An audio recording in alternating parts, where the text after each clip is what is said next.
I called the office and they're going to come and set up the Zoom link. Okay. Thank you. Thank you. You're quite welcome. Okay.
But they were unfortunately okay. Sorry, guys. It's a little late. No Okay. problem. All right, this is what we're doing. I handed this out a little while ago. I hope you have it, or not, you'll just listen. It's the one that's entitled here. This one picked up the wrong one. The Early Achronim, 16th Century Italy. So I'm backtracking. We had started with Italy, then we went to Germany, and now I'm coming back to do the Rabbanim from these various countries. So again, the Early Achronim, 16th Century Italy. And if you still have that map of Italy that I had once given out, that would be great, because no, Italy, just Italy. Because that way you will be able to see where these cities are, where the Jews settled. Okay, so I start off with the first man, Rav on the list. His name was Rabbi Yehuda Chayat. He came originally Spain to Portugal. We've learned about this, how they migrated. And then from Portugal, captured by pirates at sea, unfortunately, but eventually makes his way to Italy. So it doesn't really say exactly where in Italy he settled, but I guess his name has come down through the centuries. Okay, so I'm on the second paragraph there. So he composed a commentary on Kabbalah called Minchas Yehud. I guess the Sefer has come down, and that's how we know of him, which was published in Ferrara in 1558. Now, it doesn't mean he necessarily came from Ferrara, but there obviously was a printing house in Ferrara, so somehow the manuscript got to there, and then it was actually published. The work is a classic in Kabbalistic literature in its own right, and was acclaimed by the great Kabbalist of Tzfat, Rabbi Moshe Cordovero, who's called the Ramak, and he was the teacher of the Ari. Okay, so even though when we think of Kabbalah, you often will think of, besides the origins, supposedly in Israel with the Zohar, but then you will think of the great Ari. But this was a prior, in other words, the Kabbalah, and starting with the 12th, 13th century, started to be studied again as a separate work. Okay. No, that was just talking. I'll come back to that next week. We'll finish that up next week. Okay, but now I'm talking about 16th century Italy. Okay. It's a separate thing. You do not have a copy? I don't know if I have any more copies. Yeah. So go sit next to her and then you can follow. I don't have extra copies. I gave out all the extra copies I had here. Sorry. Nope, no more. Okay. Or you could just listen. All right. The next person, a bit more well-known, I don't know if you've heard of him, but a bit more well-known is Rabbi Yosef Yavitz.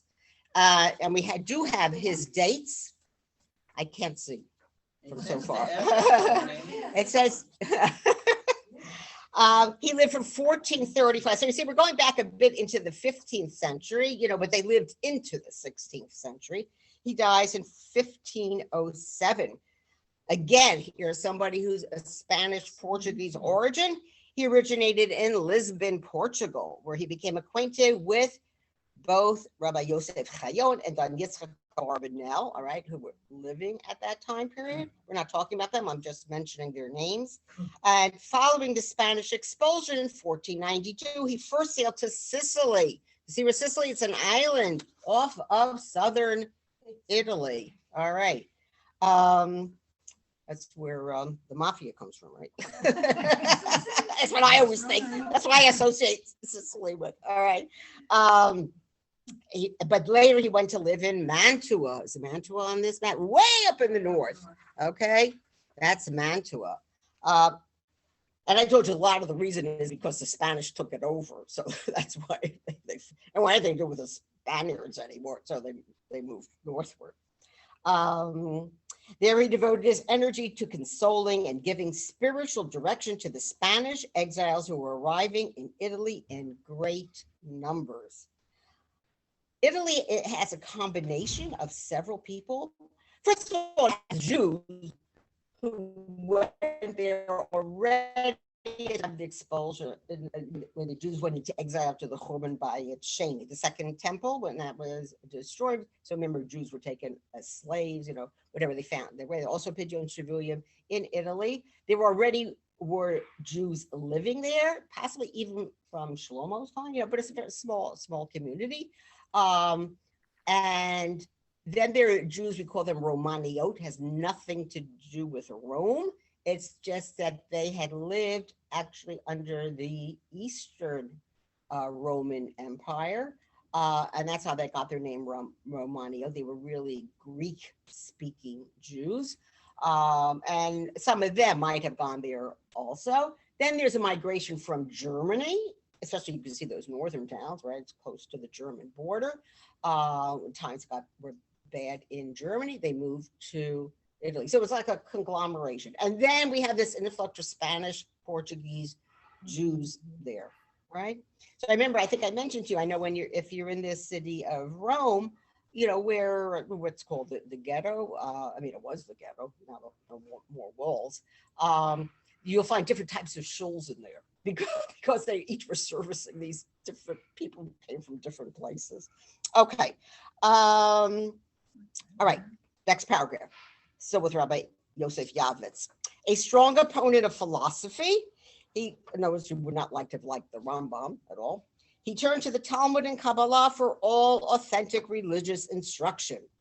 Rabbi Yosef stressed its strong belief in study of the Torah and Talmud were the very heart of Judaism. His works dealt primarily with ethics and religious dogma. He felt that Judaism could be contained within three fundamental beliefs or principles. One, the unique oneness and unity of God. Two, his providence over the created world, Hashgacha, right? He's constantly there. The eventual perfection of the entire universe will come to be when all creation will come to realize the true conception of God and will be led to serve him. Rabbi Yavitz's works enjoyed great popularity among preachers, and he earned for himself the distinction of being known as the Chassid Yavitz. Okay, now this next person, actually even I have heard of him. So his name is Rabbi Yehuda Mintz, and he has descendants who come from him whose names also is Mintz. Now Mintz is a German name. So we'll find out. Okay. So his dates are 1408 to 1508. By the way, Abarbanel, also lived into this time period, but he is definitely a Portuguese Jew who then lived in Spain for a while under Ferdinand and Isabella. Then he also dies around this same time period. So it's even though I had included him initially with the Rishonim because he lived the bulk of his life prior, but he's in a lot of places he's considered also an early Achron. Okay. So Rabbi Mintz, born and raised in Germany, Rabbi Mintz emigrated to Italy in the mid-15th century and eventually became the chief rabbi, but of the Ashkenazic community of Padua for 47 years. And Padua was also way in the north. Again, these are towns very close to the German border, so you could see they were fleeing. There was a peasant revolt or other terrible things happening in Germany, besides being expelled from one principality to another. So Jews are going to emigrate. Now, some are, as I said, are coming to Italy. A lot of them, though, are going to move eastward into Poland. Rabbi Yehuda was considered to be the leading halachic authority of Italy in his later years. Rabbi Yehuda had a yeshiva in Padua, and many of the Italian rabbis of his era were his disciples. He was succeeded in his post by his son, Rabbi Avraham, and upon Rabbi Avraham's death in 1525, he didn't live so much beyond his father. I left out a word here, his disciple, so if you want to put that in, his disciple and the son-in-law of Rabbi Avraham, Rabbi Meir Katzenellenbogen, this is definitely not an Italian name, right? Who will be known as Amar Rami Padua, became the chief rabbi. We'll learn more about Rabbi Katzenellenbogen because he is a major figure. Most of Rabbi Yehuda's writings were destroyed shortly after his death. Again, I don't know why. There was a fire. They had to move. I mean, things do get lost over time, but for whatever reason, we don't have them. But 16 of his responsa and a short treatise on the laws of get and chalitza were printed, together with Teshuvot Maram Padua. So in other words, when this Rabbi Katzenellenbogen came out with his sefer, included in that sefer were things from his grandfather-in-law. Okay, you got that? All right. And that was published in Venice in 1553. I noticed we're going to come to another Rav later who also talks a lot or wrote a lot on gets and chalitza. I don't know, maybe it was something prominent in this time period. I really, don't know the reason, but just interesting of all the halachas, why did they, write about that? Yes? I'm wondering if it could have been a situation where you had these forced conversions. Oh, And then yes. the question of their coming back into the Jewish community. So the question of get or whatever have to be. Although the thing, right, if it's just talking about gittin, that wouldn't make sense. The chalitza, though, that's only, with yibum and that's if somebody dies childless, and then the brother is supposed to marry that woman, and then the baby will be called, so to speak, after the deceased brother. The Daf Yomi now is having a whole discussion about. Can you follow this discussion? I'm lost on that. A lot of details. I had a cousin and he had to do chalitza Right. For his brother's wife. Same thing. It wasn't that long ago. Yeah. I don't know. It still is done today. It definitely is. Yeah. I want to make a point about it. And it actually has to be in a beis din. And the only beis din they were able to do, they found Mamzi. Oh, interesting. Well, my father, I think I mentioned this to you when we've discussed it before. No beis din. Right. But my father, I remember, did this for somebody. They were actually an older couple. They had just never had any children, but the man passed away first. So she had, believe me, they had no interest. Her brother-in-law was already married himself, had children, but they had to do this thing. And I remember, I think I gave it to my son, Yechiel, the shoe. It's actually like this very soft leather. It's kind of flattish, but that's what's used. It's like a boot, I think. No, my father was very soft, and as I remember it being kind of flat. My cousin was 15 when he Yeah. had to do 15 Yeah, years I think it old. has to be made in a special way. 15. Okay, so now we're going to talk about his son, a little bit more about him, and his name is Rabbi Avraham Mintz. And again, we don't know exactly when he was born, but we do know that he died in 1525. Okay, so like 15 years after his father's passing. Rav Abraham's successor to his father's chief rabbi of Padua was a recognized Talmudist and halachist. He added comments to his father's Seder Gittin, later printed together with the response of his son-in-law, the Maram Padua. So you see that's how it's come down to us, because we do have the works of Maram Padua, this Rabbi Katzenellenbogen, so incorporated in his Sefer are obviously these various response or treatises from his grandfather-in-law and his father-in-law. Okay. Sometime in the 1500s, Rabbi Avraham got embroiled in a halacha controversy with Rabbi Yosef Yaakov Pollock. He's a very interesting figure, but he's Polish. So when I do the Polish Jews, I'll talk more about him. But just know the controversy that arose filters down to other locales. It's not something that happened in Poland. So he obviously was a very important figure. So even if he said something and other people disagreed with him, it became this totally blown out controversy.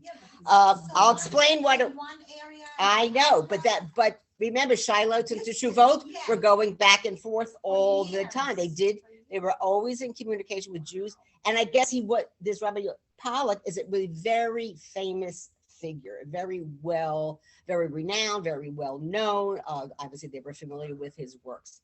So he is the one who introduces the pilpul, that very convoluted discussion, that people have, to see how sharp somebody is, have a pilpul. The controversy arose concerning the adjudication, fancy thing. But this has nothing to do yet with the pilpul controversy. The complicated monetary case, all right, the case involved two Jews from Bologna, which is also somewhere in there. I don't know whether he's on this. The city is on the map here, but it does exist. Okay. More than 200 Rabbanim wrote opinions about it. Rabbi Avraham, that's a lot of people got involved in this. There must have been some pretty important people, that they were getting people in different Rabbanim to side with one or the other.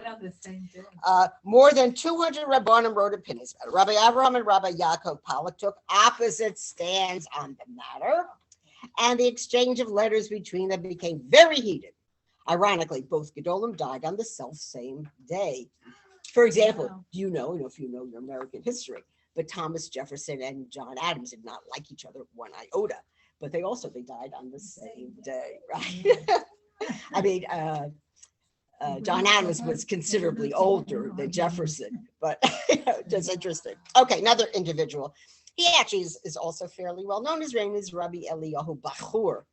And he lives, you can see, also a German. He born in 1468 and dies in 1549. Again, he was born in Neustadt, Germany, and is often referred to as Rav Eliyahu Ashkenazi. We once learned about a Rav actually in Israel, in Tzvat, also one of the Kabbalists, and his name is also Ashkenazi. So if you meet somebody whose last name is Ashkenazi, they can be actually Sephardim. It's kind of interesting. Okay, like many German Jews of his time, he emigrated to Italy in order to escape the persecution and oppression of that era, which was the lot of German Jewry. In 1504, his very interesting life, you'll see. He was found to be teaching Hebrew language and grammar in Padua. And those of you who went to Jewish high school, day schools, that's a big, well, it starts in elementary school, they're teaching you diktuk. Right? That was one of the top subjects, but nobody really liked. But on the other hand, it was taught, I remember, to me so well, I can look at any Hebrew word and I can figure out the shoresh. So, it was taught, even though it was drilled into us, but that was how we learned it. Okay. In 1504, he was teaching Hebrew language and grammar in Padua. All right. To assist his students, he wrote notes called Nimukim, based on the grammatical work of Rabbi Moshe Kimchi. So he's obviously somehow related to Radak, who was also Kimchi, entitled Darchei Lashon HaKodesh. All right, the ways of the Holy Tongue. The manuscript was given for transcription to a man named, this is really terrible. Let's see what's going to happen. Manuscript was given for transcription to a man named Binyamin ben Yehuda, who then published it in Pizarro in 1508 as his own work. Nasty. Nasty. Stealing. Yes, absolutely. The plagiarists interspersed the work with remarks from other works and thus contained many errors. The book, though, soon gained great popularity and became the manual of choice for both Jewish and Christian Hebrew language students. Remember, we had learned at this time period, a lot of Christian scholars were interested in the Hebrew language because obviously the Torah is written in that. That's the original language.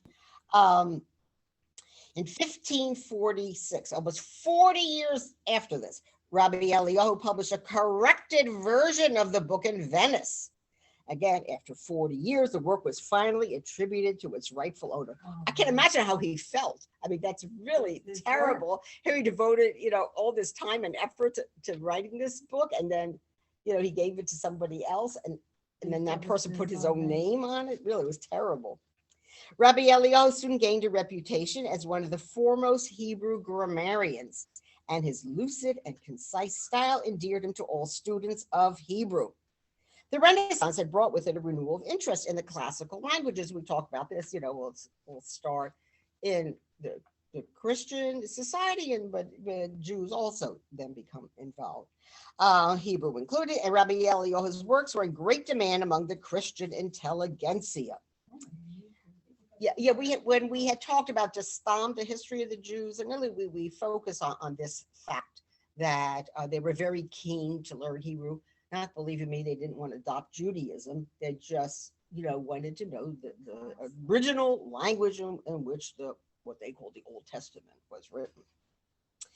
Rabbi Eliyahu's activities in Padua were interrupted in 1509 when the city was taken and sacked by the combined armies of Emperor Maximilian I of Germany, that would have been the Holy Roman Emperor, Louis XII of France, and other members of the League of Cambria. Rabbi Eliyahu was now forced to seek a new place to live. He initially went to Venice. Okay, you see Venice is on the East Coast, way up on top also, East Coast, all right? But finding no means there by which to earn a livelihood, he continued on to Rome. There he was hired by Cardinal Viterbo, it's interesting, who offered to maintain Rabbi Eliyahu and his family in exchange for Hebrew lessons. Really interesting. Yeah, Rabbi Eliyahu spent 13 years at the palace of the cardinal. Although it must have been kind of awkward, and how was he raising his family, But, you have to find Parnassa where it's available, so this is what happened. So he translated Hebrew texts for him and composed many of his own grammatical works. The arrangement ended up proving beneficial for both parties. Rabbi Eliyahu, too, gained in knowledge, for he benefited scholastically from Viterbo's knowledge of Greek. So originally, when they translated the what they call the Old Testament, it was into Greek, then Latin, and then it goes later into the vernacular, the language of the country where it's being done. Now this makes sense. Look at what happened. Rabbi Eliyahu was widely criticized for giving instruction in Torah to a non-Jew, and he felt compelled to justify himself before the Jewish public. In a lengthy preface to his treatise, Masoret HaMasoret, Rabbi Eliyahu defended his actions based on three considerations. One, his poverty, right? Okay. He couldn't make ends meet. Others before him had instructed non-Jews, right? And this had occurred. And three, the prohibition referred mainly to the transmission of the secrets of the Kabbalah and other secrets of the Torah. So again, he wasn't giving old interpretations, Jewish, just strictly translation of the words. During this time period, Rabbi Eliyahu composed Sefer HaBachur, which again was published Rome, 1518, his classic grammatical work. That the ones who start writing about TikTok are actually in the Gaonic period, right? Listen, did you ever pay attention when you learned Rashi? And Rashi also will make reference to diktok because you can't understand the words properly. It also depends on, exactly where's the accent place. Does that make it? Is it present tense? Is it past tense? A lot of details involved. That same year, he published grammatical tables of verbs for beginners entitled Luach V'Diduk hapohalim v'habinyanim. And I remember I forgot, I should have brought it. Maybe I'll bring it next week so you can see. I own at home, they're thin like booklets on how you conjugate all the different Hebrew words depending, ayin involved, lamed aleph, depending on where the po'al, where it stands for the pay or the ayin or the lamed, the first, second, or third letter of a word, and you conjugate them differently. I'll bring it here next week so you can see it. He also published a work on unusual words to be found in the Bible, right? Every once in a while you do come across a word that's really not mentioned elsewhere, right? And that begs interpretation. In 1527, Rabbi Eliyahu's serenity was once more disturbed when the armies of Emperor Charles V conquered Rome. And Rabbi Eliyahu lost his property and most of his manuscripts. Like, can you imagine the painstaking, these are all handwritten, it's terrible. He returned to Venice, where the printer Daniel Bomberg engaged him as a proofreader in his Hebrew publishing house. All right, so at least he has some income coming in. Right. There, once again, he found pupils, both Jews and non-Jews, interested in studying the Hebrew language. Rabbi Eliyahu resumed his literary activity and published Masoret HaMasoret. We made reference to that before. It came out in Venice, 1538. How the traditional system is used to ensure the proper spelling and punctuation of the Bible. This actually comes all the way from those Rabbanim in the early centuries into Varia. They were the first ones who were didactic, everything. That's why, when you have, throughout Tanakh, a word might be written in a certain way, ketiv, but you'll see on the margins, kri, how you actually should read it. So somewhere along the way, something must have happened. Why is it, that things were changed? But whatever, but this has now come down over centuries now. And so we do know how to pronounce it, but it will be written differently. Of course, and that always leads to further interpretation. So why is it that way? Very interesting. He also published a work, Tuv Ta'am, Venice, 1538, on the proper cantillation. Those are the Tamim, how they lane, right? To be used in reading the Torah. And, everybody's a slightly different. It might be a little different even in Italy. Certainly the Sephardim, and Shalom's got this Spanish, Portuguese way. He told me at this point, he's been, laning and learning this for like over a dozen years. He says he can't even do the Ashkenazi way anymore because he's so immersed in this. Rabbi Eliyahu's reputation soon spread, and he was offered various prestigious teaching positions in Christian universities. And it must have been kind of odd, to get these requests. However, he refused to be a professor of Hebrew and also have to live in cities such as Paris, where his fellow Jews were not welcome. Remember, they were officially, 3 times in the 14th century, they were expelled. The last one, which was a long-lasting one, was in 1394, which is not to say that some Jews didn't find their way back, but they certainly were not living outwardly as Jews anymore. Okay. In 1540, after Bomberg's printing firm had ceased to exist, Rabbi Eliyahu accepted an invitation from another Christian printer to supervise his publishing house in Izny, Germany. So now he's actually going back, right, to Germany.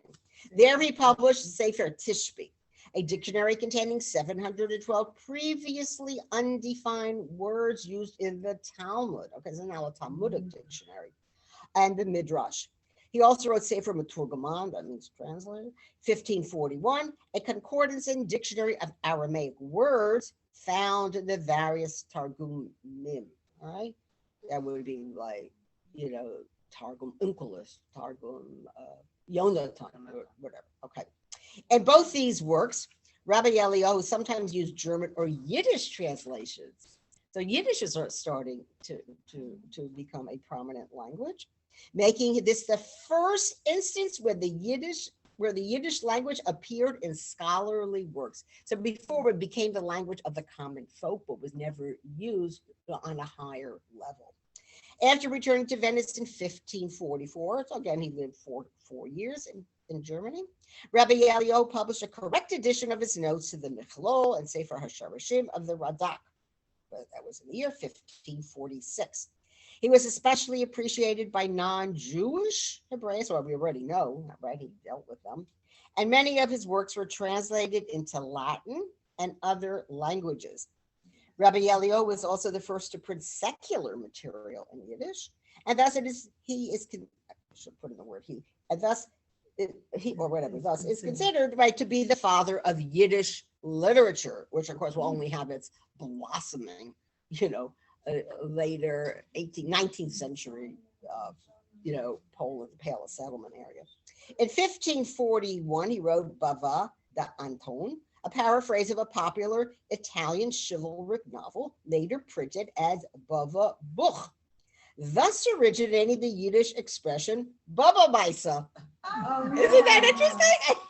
So now we know the R, where it comes from, above a mice. I mean, we've all know that word. I don't really speak Yiddish, but I know that expression.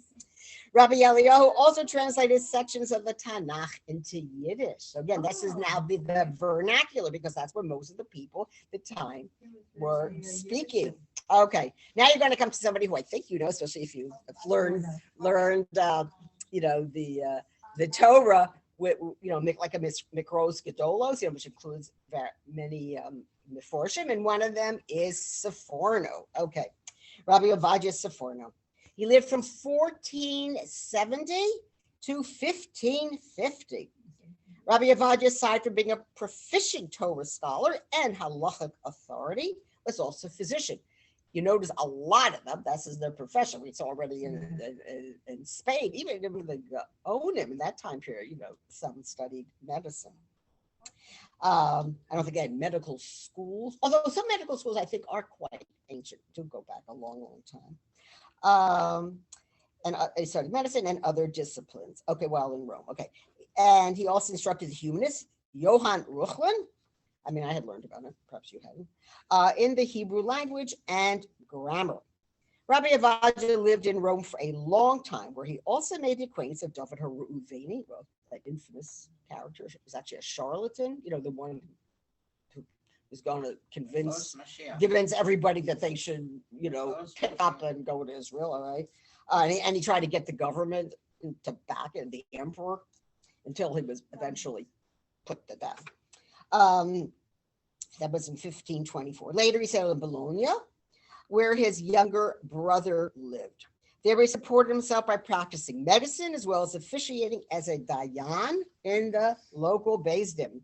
He was also active in communal affairs and was instrumental in the opening of a printing establishment in Bologna. So, it's going to start originally, maybe more in Venice, and then, but other communities now have their own publishing houses. Rabbi Ovadia is well known for the Torah commentary, which bears his family name and which apparently was published in Venice in 1567. He also composed commentaries on various other books in Tanakh, plus the tractate Avos. That's Pirkei Avos. His commentaries are distinguished for their terseness, lucidity, and adherence to the plain. I mean, there are certain of the Meforshim who just like to look at the Peshat and then get, the meaning of the text from just looking at the plain Peshat. They don't do the drash part. They don't look underneath. All right. His commentaries, he also wrote short comments on the philosophical and ethical implications of the text. All right, so we did go into some underlying messages there. And in his treatise Kavanos HaTorah, he dwells upon the purpose of the narratives, right, the stories in the Torah, some of the Chukim, and at great length on the Mishkan and its particulars, right? So, like nowadays you can purchase books, or even now they're CDs out, showing what the Mishkan actually looked in each of the sections, right? All of these works, except for the commentary on Avos, were published posthumously. Okay? The only work of Rabbi Ovadia's which was published during his lifetime was Or Amim, came out in Bologna, 1537. In this treatise, he sets out to answer the philosophical questions raised against the Torah by both Jewish and Gentile scholars. He especially addresses himself to reconciling the Torah with Aristotelian thought when possible. Again, that would be Rambam. That's what the Rambam, was doing, because he had studied Aristotle. and refuting those of its tenets which are incompatible with Torah thought. I also look in Rabbi Wine's book. He said, like, this is sort of like the end where people would have looked to Aristotle and his methods, of describing the world, his philosophy, and afterwards it fell into disfavor. But obviously still Rabbi Ovadia Sforno, he's still very interested in it. He also personally prepared a Latin translation of his work, which he sent to Henry II of France. I don't know, maybe somehow communicated with him. He also sent Henry his commentary to Shir Hashirim, together with the letter of dedication. Very interesting. All right, here's another person. Just a little tiny reference to him, Rabbi Yitzchak Leon Ibn Tzur. He's the author of a work called Megillas Esther. He didn't write Megillas Esther, but this is what he entitled his work. Came out in Venice, 1592. A popular commentary on Sefer HaMitzvot of the Rambam. It mainly seeks to answer the critical comments of Ramban. So please correct that error. I wrote Rambam again. It's Ramban. All right. To that work. The Ramban certainly frowned upon the philosophy of the Rambam. Okay. This commentary is considered to be the foremost commentary to Sefer HaMitzvot and is printed in most editions of this Sefer. Right. How could you call it Megillat Esther? I have no idea. I don't know if when you go up to Shemayim. Well,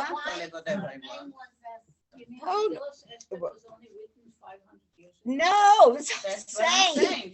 That was written by Esther Mordechai. This is just, for whatever reason, this is the title of his Sefer. And again, I do not know. As I was about to say, when you go up to heaven at the end of days, should you meet Rabbi Ibn Tzur, you can ask him. Okay. Nobody asked that question. I could be. All right. No, Rabbi, don't call it what you want. I'll see if I can do a little further research and kind of try to figure it out. Any case, next person, Rabbi Yoshua Boaz Baruch. He lived from 1518 to 1555. Notice, remember, we started off with Jews born already in the 1400s, live a little bit into the 1500s, but now we have people who their whole lives are in that 16th century. Almost nothing is known about Rabbi Yehoshua Boaz's life, except that his family had been exiled from Catalonia, Spain. So again, one of those Spanish exiles. Now, again, not necessarily he personally, this is already, from 1492 to 1518 is when he's born, but his family had come from there. However, his contribution to Jewish life is inestimable. Every day, the Talmudic student encounters him on the pages of the Gemara and benefits from his improvement of the Talmudic text. Okay, so let's see, what did he do that he is such an important individual? Observing that there were many diverse opinions regarding halacha and no general rule used in decision making. If you open up the Gemara, well, Rabbi Yehuda says this, Rabbi Yossi, or they're all disagreeing with each other. But at the end, you don't always know what the Pasak halacha is from that. So that's why people started extrapolating that information, writing just these codes of Jewish law. Rabbi Yoshua Boaz planned the compilation of two major works. One's called Sefer HaTa'amim, also named Sefer HaPeshutim, which contains the basic source material necessary for arriving at an intelligent assessment of the halacha. That is, the pertinent passages of the Gemara, of the Rif, et al., all in concise form. So in other words, you're trying to take out from the Gemara what actually is the final halachic decision. And he's looking, obviously, at the Gemara, but he's also looking at other commentators who had lived before him, and one of them, of course, would have been the Rif. Rabbi Yehuda Alfasi came from North Africa and then lived in Spain. Okay. His Sefer HaMachloket contains all the halachic material around which controversies had arisen in order to aid the student in ascertaining the majority opinion. Rabbi Yehoshua's zeal to simplify the study of the Talmud and the opportunity afforded to him by his association with the publishing houses in Italy led him to introduce some important features into the printed editions of the Talmud, which remain part of it today. Now, you have to look at a really large Gemara to discover some of these things. Because, of course, we have the Tosfos, we have Rashi, there's two major commentaries on the Talmud, but surrounding it are some of them are kind of smallish. Even a big Gemara, like smallish, but you will see other Rabbanim, who contributed to the understanding, of the Gemara. Rabbi Yoshua Boas provided the Talmud with a reference apparatus, which greatly facilitates its study. He provided references for all the biblical verses mentioned in the Talmud. I always find that so interesting, because as you're doing, how are they bringing down their explanation? Well, they had to go back to the Torah itself, say, where is this topic first introduced? How is it phrased? And then what do later scholars of Tannaim, that's the Mishnah time period, the Amoraim, rabbis of the Gemara, then how do they elaborate upon the basic pasuk in Chumash? These references were printed in the margin of the Talmud under the name Torah Or. Actually, I looked it up. So I found it. My husband has these huge Gemaras. He also compiled Masoret Hashas, references to the parallel Talmudic text in which a particular passage occurs. So, I do the Daf Yomi. I have to admit, I'm doing it in English. I cannot possibly read the Aramaic and understand it. But, it's interspersed, even in the art scroll, with Hebrew. So when they're quoting something, I read, the Hebrew makes more sense than something that's in the translated English, so you get a greater sense of the message, in the original Hebrew. Okay. This was an upgraded version of a previously published Masorah. There have been other people who have done this. And he also wrote Ein Mishpat, references to the halacha conclusions reached by the Rambam, the Smag, and the Tur, based on the Talmudic discussion. So he really went through this with a fine tooth comb, to take, extrapolate all these things and then to write further explanations on it, right? They're all brilliant scholar.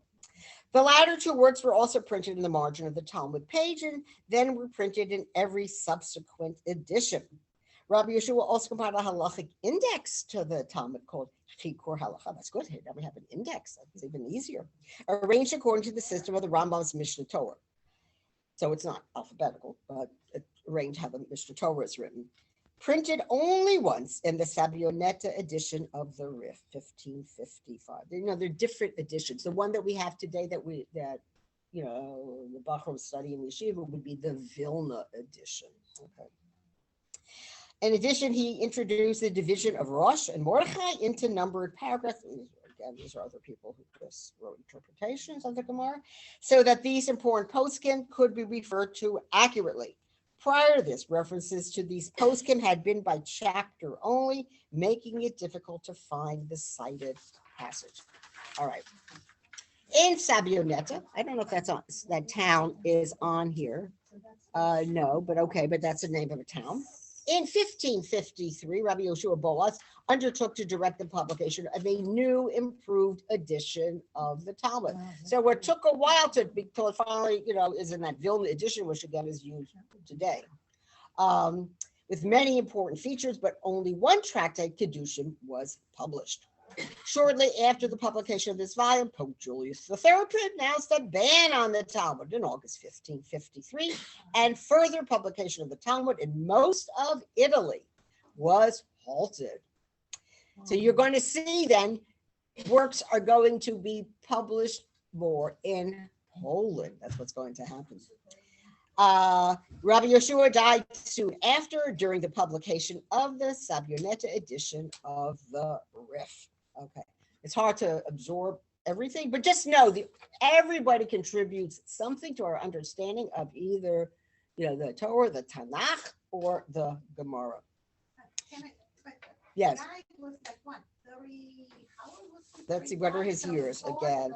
15, 18, right. He really died at a relatively young 7. He would live to be 37 years old. Yeah.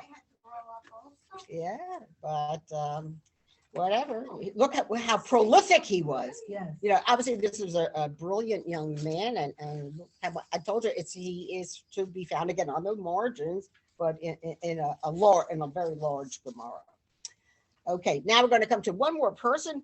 I don't know. Should I just do him next time? Because I see it's already okay. So we'll finish this up next week. I will also then backtrack to, we said I hadn't finished the thing when I was talking about just the history of the Jews in Germany and Austria. So I had done Germany, but you said I hadn't finished with the Austria, Bohemia, and Moravia. And if there's then time, because I really have already prepared it, I have it, the early Racharonim of Germany, Austria, Bohemia, Moravia, 16th, 17th century. Okay, so we will do that next time.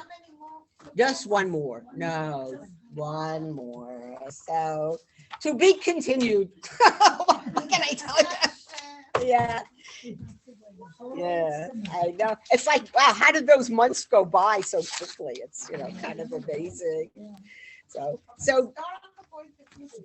yeah. So just make sure you still have your map of Italy for the next class, and also then go take out your map of Germany, because we will. Okay. So because we will be covering both those countries. Okay, I'll ask her. Okay. Absolutely. All right. Oh, yeah. So, all right. So, Malka, well, only one more class? yes, just one more. It's getting And then too the, so. And then, Oh. then that's the end. Century Village thing comes to an end. They don't have learning here the rest of the year. I don't know. ah, And so it starts again, like, I don't know, November usually. oh It's my like gosh. 5 months. Jewish history is just 5 months. But the Navi class, We need a lot more. The Navi class continues. right? Yeah, that I always do. Yeah, Right, I mean, right, way or again because the Yontif coming up. I mean, I'm gonna right. I know. I don't know. I am in Teaneck right now, so I might be traveling on Monday. So I don't know if I can Oh, you can make. All right, look. take it. Whatever. Right. I'll let you know. Thank you. Okay. Thank you, Malka. You're brilliant, Malka. I appreciate it. I'm learning a lot. Okay. Thank you. Bye-bye. Yeah, I don't know how to turn this off. Let's see. Because there is fewer of us, we don't get anything. No, but he's trying to. All right, I'm gonna have to have Andrea come here, and Be good. I'm not touching anymore. Okay, thank you very much. My pleasure. Wait a minute. All right. Yes, I'm coming. I have to get right. Thank you. Do you know how to say a monkey in Yiddish? Oh, yeah. Kof, is it a kof in Hebrew? Hebrew is Right, so I don't know how you say it. Malpa, What is it? M-A-L-P-E. Oh, I don't know Yiddish, I told you. I mean, just bits and pieces. Yeah, that's what my friend Malky told me. That's what She's a mommy monkey used to too. call her that. Uh, a monkey too. I remember my father when we would be carrying on. Bunch of wilde chayas here. That's what. I had a Tante Esther Hamalka. Oh, did you? Oh, That was a very nice name. That was Tante Esther Hamalka. Wait, did somebody leave their jacket here? What's the lady Oh, in the that's city? Tova.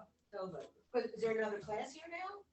Yeah. The rabbi is giving it, so unless she's coming back. Let me see if I find her. Welcome. The jackets. I'll see you next week.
then Tuesday it is. Greatly appreciated, okay? Okay, let's give it a try. Bye-bye.